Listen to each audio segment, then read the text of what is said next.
Bienvenue dans cette vidéo consacrée à la CAO électronique Proteus 8.6. L'éditeur de circuits Proteus intègre de nombreuses nouveautés, notamment la possibilité d'adapter les longueurs de piste d'un projet PCB. Les circuits fonctionnant à des vitesses d'horloge élevées nécessitent souvent des pistes de la même longueur. Voici comment adapter la longueur d'une piste. Commençons par regarder de plus près la boîte de dialogue d'adaptation des longueurs de piste qui se situe dans le menu Technologie. Plusieurs options permettent de régler la longueur des pistes. Vous pouvez régler la largeur d'une piste, mais également sa hauteur. La tolérance de longueur de piste peut être définie en unités métriques ou impériales.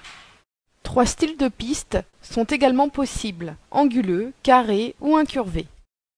Enfin, nous pouvons choisir si la piste est uniforme ou non. Une fois les différents réglages configurés, passons aux choses pratiques. Nous voulons ici adapter la longueur de 2 pistes. Pour cela, nous devons sélectionner les 2 pistes concernées. Cliquez gauche sur la première piste, maintenez enfoncé la touche CTRL de votre clavier et cliquez gauche sur la seconde piste. Faites un clic droit sur l'une des pistes et sélectionnez l'option Adaptation de longueur, puis Adapter longueur des pistes dans le menu déroulant.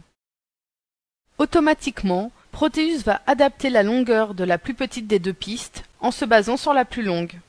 Il est possible que le chemin emprunté par le serpentin créé pour l'adaptation des longueurs de piste ne vous convienne pas. Vous avez alors la possibilité d'en modifier le parcours. Cliquez droit sur l'endroit où vous souhaitez modifier le serpentin et sélectionnez l'option Adaptation de longueur, puis Déplacer adaptation de longueur. Nous voyons que Proteus a modifié le sens de parcours de notre serpentin. Nous espérons que cette vidéo de présentation vous a permis de mieux comprendre comment utiliser l'adaptation des longueurs de piste dans l'éditeur de circuits Proteus. Retrouvez la CAO électronique Proteus 8.6 ainsi que nos autres nouveautés sur notre site internet www.multipower.fr.